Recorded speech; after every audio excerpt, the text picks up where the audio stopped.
Elle était assise au siège 9A, ses cheveux noirs, en bataille tombant sur un vieux sweat froissé. Entre ses mains, un petit sac en tissu qu'elle serrait comme le ferait n'importe quelle passagère ordinaire. L'avion fut secoué brutalement par une poche de turbulence. Sans hausser la voix, Erin Parker s'adressa à l'hôtesse. « La pression baisse, n'est-ce pas ?» L'hôtesse esquissa un sourire crispé. « Madame, restez assise, je vous en prie. Laissez les professionnels s'en charger. » Un passager ricana tout près. Elle croit peut-être qu'elle est pilote incognito. Mais soudain, au milieu d'un grésillement, la voix du commandant résonna dans les haut-parleurs. « Iron Falcon 9. Si vous m'entendez encore, le cockpit vous attend. » Un nouveau soubresaut fit gémir la carlingue, comme si l'avion allait se fendre en deux. Les passagers se cramponnèrent aux accoudoirs, les yeux rivés aux hublots, où les nuages se tordaient en une tempête menaçante. Erin ne broncha pas. Ses lunettes aux montures fines reflétaient à la faible lumière de la cabine, ses mains posées fermement sur ce sac usé. À côté d'elle, un jeune, en survêtement flashy, se pencha avec un sourire moqueur. « Sérieux ? Tu crois savoir ce qui se passe ? Détends-toi, madame, ce n'est pas un film. » De l'autre côté de l'allée, son ami à la chaîne dorée éclata de rire. « Et quoi encore ? Elle va nous piloter jusqu'à Narnia ?» Quelques rangs derrière, une femme en tailleur, manucure rouge vif, se pencha en avant et trancha d'une voix glaciale. « Mademoiselle, ce n'est pas votre moment. Nous avons payé pour voyager en sécurité, pas pour regarder une amatrice jouer les expertes. » Ces paroles tombèrent comme une gifle. Plusieurs têtes hochèrent, serrées de désapprobation. Les doigts d'Erin s'immobilisèrent sur son sac, puis elle ajusta ses lunettes d'un geste lent et mesuré. Pas un mot, pas un regard vers la femme. Le silence autour d'elle devenait plus lourd que les secousses, comme si elle contenait quelque chose de plus vaste que la peur du moment. L'hôtesse, une blonde aux boucles serrées dont le badge indiquait Kelly Moore, passa précipitamment, le sourire effacé, remplacé par une inquiétude visible. Elle s'arrêta à hauteur d'Erin, sa voix coupante. « Madame, calmez-vous, s'il vous plaît. Vos paroles mettent les autres mal à l'aise. » Erin leva les yeux, impassible. « Ce n'est pas moi qui secoue l'avion, » dit-elle d'un ton bas, factuel. Kelly, déstabilisée, détourna le regard et marmonna sur les passagers qui se prennent pour des experts. En face, une femme d'âge mûr, vêtue d'un gilet rose criard, se pencha avec une douceur fausse. « Chérie, tu t'en mêles trop. Laisse l'équipage faire son travail. Personne n'a besoin d'une héroïne de pacotille au rang 9. » Son mari, chauve et rougeau, approuva en jetant un coup d'œil méprisant aux jeans élimés et aux baskets usées d'Erin.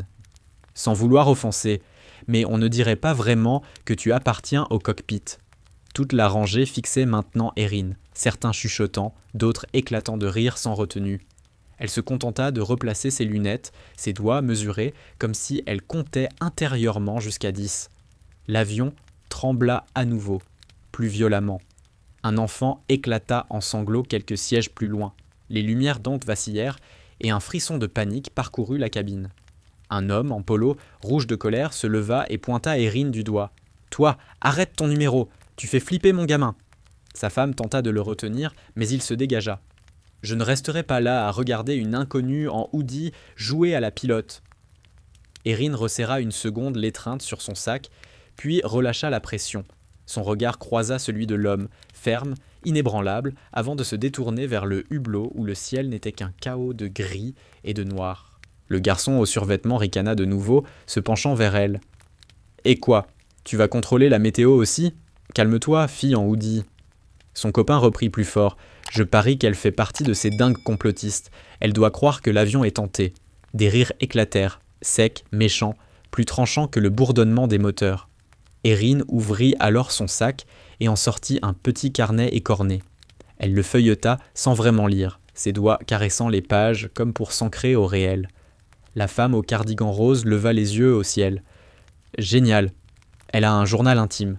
Peut-être qu'elle prépare son grand discours d'héroïne, des histoires de gens qu'on tente d'écraser, mais qui continuent malgré tout à se relever.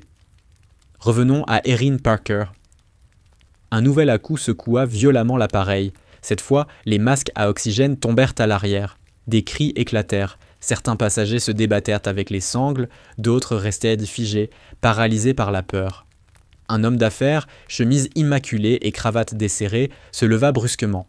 Sa voix tonna dans la cabine. « C'est insensé. Pourquoi reste-t-elle assise comme si elle détenait les réponses? Sortez-la d'ici avant qu'elle n'aggrave la situation. Ces mots déclenchèrent une vague de murmures approbateurs, et plusieurs regards se tournèrent vers Erin, pleins d'hostilité. Elle ne bougea pas. Ses mains reposaient toujours sur son sac, son visage impassible, mais sa mâchoire contractée trahissait une tempête contenue. La porte du cockpit s'ouvrit alors avec fracas, et First Officer Blake apparut. Grand, crâne rasé, la mâchoire serrée à s'en fendre. Son regard balayait la cabine, dur, presque désespéré. « Nous avons besoin de quelqu'un formé à la navigation, » dit-il d'une voix basse mais claire. « Toute expérience militaire, même basique, peut nous aider. » Le silence tomba aussitôt, brisé seulement par le ronronnement des moteurs et les sanglots d'un enfant au fond. Kelly Moore, hésitante, finit par désigner Erin. Elle a parlé de dépressurisation tout à l'heure, au rang 9. Une femme coiffée d'un carré impeccable, diamant aux oreilles, se pencha pour protester. Vous lui faites confiance, à elle? Regardez-la, elle n'a même pas l'air de pouvoir se payer ce billet.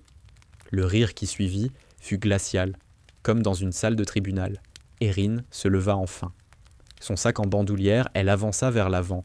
Blake hocha la tête, mais la femme aux boucles d'oreilles reprit d'un ton venimeux. « C'est une erreur. Vous nous mettez tous en danger pour une inconnue. » Erin s'immobilisa une seconde, sa main effleurant le dossier d'un siège, puis reprit sa marche, sereine, imperturbable. Les yeux du copilote restaient ainsi fixés sur elle. Il s'avança, pote lourde sur la moquette. « Madame, avez-vous étudié l'aviation ?» Erin leva les yeux, son regard calme, presque trop. « Les altimètres dérivent de 4 degrés, non ?» murmura-t-elle, avec une précision désarmante. Blake resta bouche ouverte, incapable de répondre, puis acquiesça lentement. « Venez avec moi. » Elle s'engagea dans l'allée, ses baskets muettes, son sac cognant légèrement contre sa hanche. C'est alors qu'un cadre en costume, la cinquantaine, cheveux plaqués et montre luxueuse, bondit devant elle pour bloquer le passage. « Minute !» lança-t-il d'une voix autoritaire. « Vous ne pouvez pas laisser une femme comme ça entrer là-dedans. Regardez-la, on dirait une vagabonde. » Sa voix résonna dans toute la cabine. L'avion trembla de nouveau, un grondement sourd faisant vibrer les coffres à bagages. L'exécutif resta campé, inflexible. La situation est grave. Il faut un professionnel, pas une inconnue en soie usée. Quelques têtes hochèrent, crispées par la peur. Kelly s'interposa, la voix ferme malgré un léger tremblement. « Monsieur, elle a été autorisée. Elle apporte un soutien technique. » L'homme eut une grimace écœurée. « Technique? Elle? Vous plaisantez ?» Erin s'arrêta, ses semelles couinant sur le sol. Elle le fixa, calme, sans colère. « Vous venez de perdre 2 précieuses minutes à cause de vos préjugés, » dit-elle d'une voix si posée qu'elle glaça la cabine. 2 minutes, c'est suffisant pour perdre une aile. Le cadre demeura figé, bouche entr'ouverte comme giflé. Erin passa, son sac effleurant son bras, et continua d'un pas sûr. Un adolescent, écouteur pendant, se pencha dans l'allée. « Hé, regardez-la, elle va nous écraser au sol, elle n'y connaît rien !» Son ami éclata de rire en la filmant avec son téléphone, braqué sur son dos. « Je parie qu'elle n'a jamais pris l'avion avant celui-là. » Les rires se propagèrent, cruels, acérés. Mais Erin n'accéléra pas, ne dévia pas. Sa main effleurait les sièges comme pour rester ancrée. La porte du cockpit approchait. Un brusque virage fit pencher l'avion sur la gauche, des cris éclatèrent. Blake dut s'agripper au mur pour ne pas tomber. Erin, elle, ne vacilla pas. Elle franchit le seuil et la porte se referma derrière elle. À l'intérieur, Captain Reynolds était penché sur les commandes, le visage luisant de sueur. Il leva les yeux à l'entrée d'Erin. Sans attendre, elle déclara d'une voix basse « Iron Falcon 9 demande autorisation de conavigation. » Le capitaine se retourna brusquement, ses yeux écarquillés comme s'il voyait un fantôme. « Mon Dieu, une seule personne a déjà utilisé ce code. » Sa main tremblait en désignant le siège du copilote. « Iron Falcon 9. On croyait que vous aviez disparu après l'incident du Nevada. » Erin Parker ne répondit pas. Elle glissa simplement sur le siège du copilote d'un geste fluide, parfaitement maîtrisé.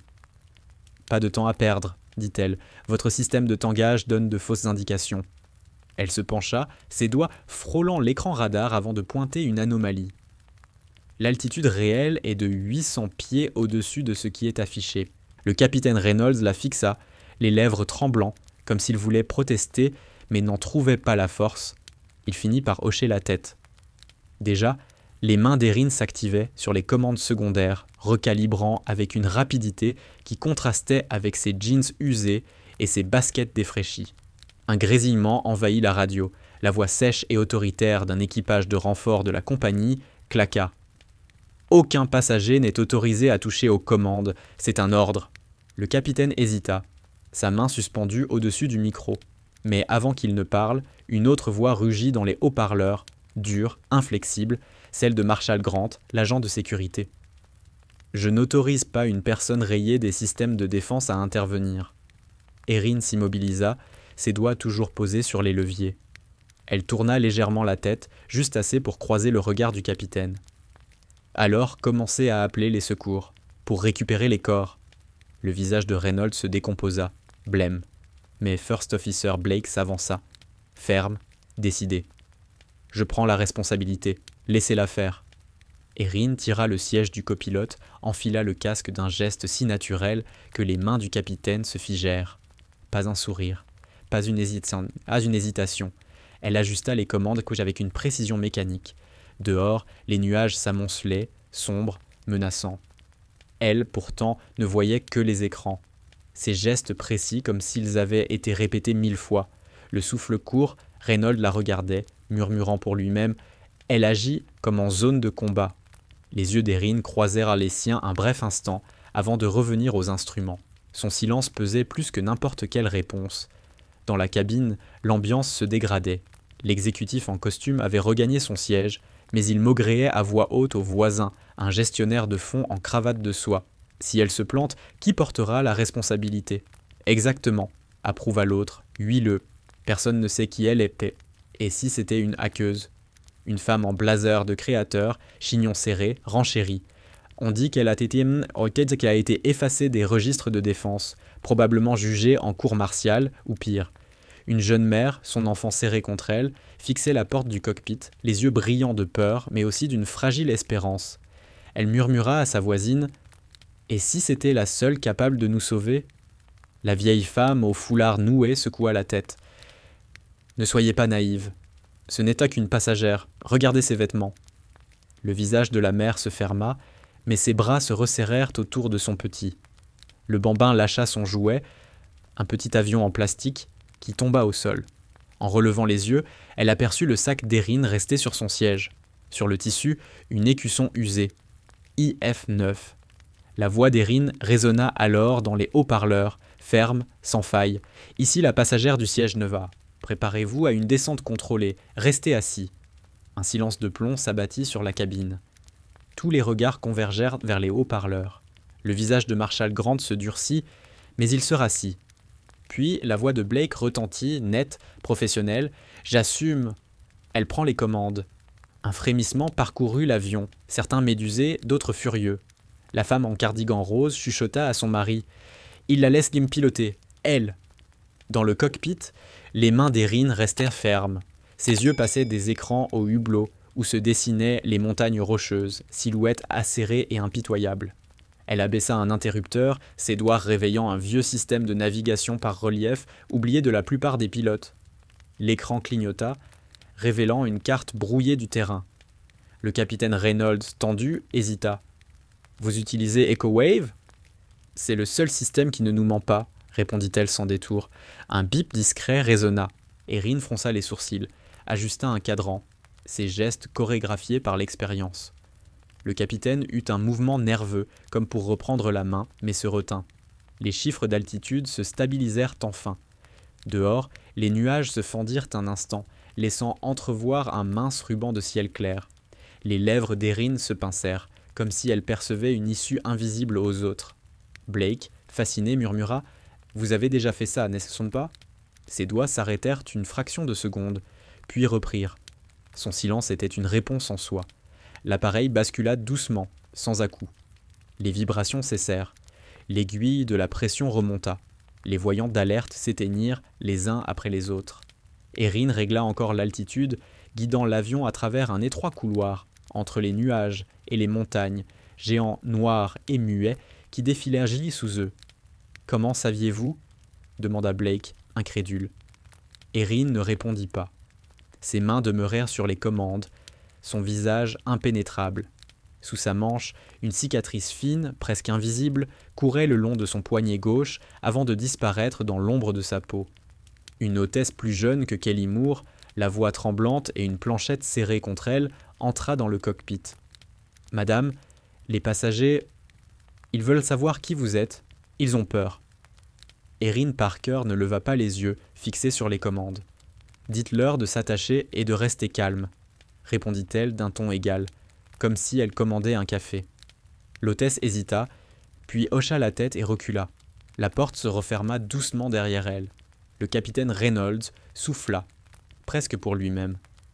Elle vient d'exécuter une manœuvre qu'on n'enseigne que dans les manuels de zone de guerre. Les mains d'Erin restèrent stables, mais ses épaules se contractèrent imperceptiblement, comme si un souvenir trop proche venait de la frôler. Dans la cabine, une fillette d'à peine 6 ans, couette et ours en peluche dans les bras, tira la manche de sa mère. « Maman, c'est une super-héroïne » La femme, fatiguée dans sa veste en jean, hésita, puis sourit doucement. « Peut-être bien, ma chérie, elle fait quelque chose d'extraordinaire. » Le jeune en survêtement, qui avait tant fanfaronné, ricana encore, mais le son manquait de force. L'exécutif, lui, était resté silencieux, bras croisés, les yeux baissés vers le sol. La femme au blazer, elle, fixait son téléphone, comme si elle attendait une notification qui lui dicterait quoi penser. Un vieil homme aux mains noueuses, veste rapiécée au coude, se leva lentement, ignorant les regards hostiles. Il s'approcha du siège vide d'Erin, y trouva son petit carnet abandonné. Il l'ouvrit, parcourut quelques pages, puis le referma avec une gravité respectueuse. « Ce n'est pas n'importe qui », déclara-t-il d'une voix rugueuse mais assurée, tenant le carnet en l'air. « Ce sont des journaux de vol, des journaux militaires. » Un silence lourd s'installa.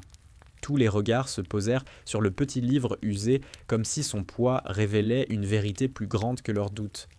À cet instant, l'avion retrouva son aplomb. Le ronronnement des moteurs était redevenu régulier, presque apaisant. La voix d'Erin résonna dans les haut-parleurs. « Ici la passagère du siège 9A. Nous sommes bien stabilisés. Préparez-vous pour l'atterrissage dans 20 minutes. » La cabine éclata de soulagement. Des applaudissements, des larmes, des embrassades. Puis la voix du capitaine suivit, plus basse, presque solennelle. « Ici le commandant Reynolds. Nous devons nos vies à la passagère du rang 9. » La fillette applaudit de ses petites mains, son visage illuminé de joie. Marshall Grant, l'agent de sécurité, détourna le regard, la mâchoire serrée. L'exécutif resta figé, le teint blême, les yeux perdus dans le vide. Alors que l'avion descendait, un jeune homme en hoodie tapait frénétiquement sur son ordinateur portable. Il chuchota au voisin, une étudiante au sac à dos. « J'ai trouvé quelque chose. Regarde, Iron Falcon 9, sur un vieux forum il y a des années. Un pilote de l'Air Force qui a sauvé une mission au Nevada. C'est elle. » Les yeux de l'étudiante s'écarquillèrent. Elle murmura, presque inaudible, « Elle est réelle. » Le jeune homme hocha la tête, ses doigts courant encore plus vite sur le clavier, comme s'il voulait déterrer la vérité avant l'atterrissage. L'avion toucha le sol à Los Angeles sans la moindre secousse, comme si tout n'avait été qu'un cauchemar. Les passagers défilèrent, certains encore tremblants, d'autres riant nerveusement de soulagement. Erin sortit parmi les derniers, son sac sur l'épaule, ses baskets muettes sur le tarmac, pas un mot, pas un regard pour les remerciements. Elle marcha vers le terminal, ses cheveux sombres attrapant la lumière artificielle de l'aéroport. Le garçon en survêtement la suivit du regard, son éternel rictus envolé. « Mais c'était qui au juste ?» marmonna-t-il à son ami, qui se contenta de secouer la tête. Plus tard, lors d'une conférence de presse, Thomas Reed, le porte-parole de la compagnie aérienne, se tenait devant les caméras. « Nous sommes reconnaissants pour cet atterrissage en sécurité, » dit-il, sa cravate parfaitement nouée. Notre équipage a géré une situation inédite avec professionnalisme. Une journaliste l'interrompit. Les passagers affirment qu'une femme du rang 9 a sauvé l'avion. Qui était-elle ? Reed marqua une courte hésitation, puis afficha un sourire calculé. Juste une passagère chanceuse qui a su réagir. Nous n'avons pas son nom. Un murmure parcourut la salle, entre crédulité et scepticisme. Pendant ce temps, Erin était déjà loin, traversant l'aéroport, son sac heurtant légèrement sa hanche à chaque pas. Une jeune femme, probablement étudiante, la rattrapa, son téléphone en main. « Attendez, montrez votre visage, juste une seconde, que les gens sachent qui vous êtes. » Erin s'arrêta, de dos d'abord. Puis elle se retourna. Ses yeux étaient calmes, mais lourds d'un poids invisible. « Ils n'ont pas besoin de mon visage, » dit-elle doucement, mais fermement. « Ils sont en vie, ça suffit. » Elle reprit sa marche, disparaissant bientôt dans la foule. La jeune femme resta plantée là, son téléphone levé, incertaine de ce qu'elle venait de voir. Dans un salon de l'aéroport, un groupe de passagers du vol s'était réuni, encore secoué. La femme aux boucles d'oreilles brillantes croisa les bras, le visage fermé. « Je n'y crois pas une seconde. Tout ça, c'est de la chance. Ce n'est pas une héroïne. » Le vieil homme au manteau rapiécé posa le carnet d'Erin sur la table. « Ce n'est pas de la chance, dit-il avec gravité. Ce sont des coordonnées, des trajectoires. Écrites à la main. Elle a déjà traversé l'enfer. » Le silence retomba. La femme détourna le regard, ses diamants scintillants, son assurance fissurée. Une semaine plus tard, l'histoire s'était répandue partout. Les téléphones des passagers inondaient Internet de vidéos tremblées. On distinguait Erin Parker dans le cockpit, ses mains fermes sur les commandes, son visage impassible alors que l'appareil se stabilisait. Les commentaires oscillaient entre admiration et incrédulité. Qui est cette femme ? Une légende, forcément. Pourquoi se cache-t-elle ? La compagnie, elle, restait muette, répétant la même ligne officielle, une passagère chanceuse. L'exécutif du vol, lui, fut filmé à la sortie de son bureau, esquivant les questions, le visage empourpré. « Je ne savais pas », répétait-il, comme si cela suffisait à se justifier.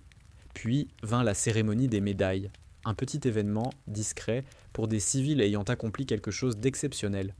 Le président Monroe monta à la tribune, le regard grave mais chaleureux. « Nous sommes ici pour honorer ceux qui agissent quand personne d'autre n'ose, » déclara-t-il. Il marqua une pause, fixant la caméra droit dans l'objectif. « Iron Falcon 9, si vous nous regardez, ce pays vous doit encore sa gratitude. » La salle se figea, comme si chacun s'attendait à la voir apparaître à cet instant. Mais elle ne vint pas. Les chaînes d'infos repassèrent l'extrait en boucle. Les journalistes fouillèrent les archives de l'Air Force. Ils n'y trouvèrent que des bribes, des murmures sur une pilote disparue après une mission classifiée. Un passager du vol, un trentenaire discret, qui n'avait presque pas parlé pendant l'épreuve, posta une vidéo en ligne. Tremblante, filmée de son siège, on y voyait la silhouette d'Erin marchant vers le cockpit, son sac en bandoulière. « C'est elle », dit-il d'une voix brisée. « Elle n'a pas tenu compte de ce qu'on pensait. Elle nous a juste sauvés. » La vidéo devint virale, atteignant des millions de vues. Les commentaires se remplissaient de récits personnels, des gens rejetés, méprisés, ignorés, qui se reconnaissaient dans son ombre. Le visage d'Erin n'y apparaissait jamais clairement, mais sa présence, elle, refusait de s'effacer. De retour en Arizona, Erin travaillait dans un petit garage, ses mains pleines de cambouis, un carburateur démonté sur l'établi. La radio, calée sur une station de rock classique, fut interrompue par un flash d'actualité. La voix du président Monroe envahit la pièce. Elle ne leva pas les yeux, resserrant simplement un boulon. Ses gestes restaient réguliers, précis. Sur son poignet, sous une trace de graisse, brillait un tatouage discret. IF-9. Le signe scintilla une seconde avant de disparaître quand elle essuya sa main sur un chiffon. Le propriétaire du garage, un vieil homme à barbe grise et à la démarche claudicante, Frank Dalton, passa la tête par la porte. « T'as entendu, Erin ? Ils parlent encore de ce pilote héroïque. » Elle hocha à peine la tête, visage fermé. « Oui, » répondit-elle, attrapant une clé. « Ça a l'air d'une belle histoire. » Il ricana doucement et retourna à l'avant-boutique. Erin reprit son travail, le ronronnement de la radio en arrière-plan. Le monde continuait sans elle. Mais les passagers de ce vol, eux, ne l'oublièrent jamais. La petite fille à l'ours en peluche dessina une femme en hoodie pilotant un avion. Sa mère encadra le dessin dans le salon. Un mois plus tard, l'exécutif perdit son poste, renvoyé en silence après que ses propos eurent tourné en boucle sur les réseaux. La femme au cardigan rose cessa de se vanter de son statut privilégié en ligne. Son dernier poste avait été envahi de milliers de commentaires indignés. Marshall Grant, lui, fut rétrogradé à un simple poste de bureau. Son nom restait attaché à l'incident comme une cicatrice publique. Personne ne connaissait le vrai nom d'Erin. Pourtant, il la ressentait, à chaque vol, à chaque fois qu'il levait les yeux vers le ciel. Dans un petit dîner, près de l'aéroport, une semaine après, la jeune mère du vol était attablée avec son fils, le jouet avion, toujours serré, dans ses petites mains. Elle surprit une conversation à la table voisine. Un groupe de pilotes évoquait la mystérieuse femme du vol 472. « Personne ne vole ainsi sans entraînement, » dit l'un d'une voix basse, empreinte de respect. La mère sourit, les yeux embués, et souffla à son enfant. « C'est elle, mon cœur. C'est la dame qui nous a ramenés. » Le petit rit, agitant son jouet sans comprendre le poids de l'instant. Elle n'avait pas besoin de leurs remerciements, pas besoin de leurs excuses. Erin Parker continuait d'avancer, ses baskets muettes sur le sol, son sac à l'épaule. Elle avait fait ce qu'elle devait, comme toujours. Et quelque part, au fond de son esprit, résonnait encore le grondement d'un moteur d'avion, désormais régulier, transportant 216 vies jusqu'à la maison. C'était suffisant. Ça devait l'être.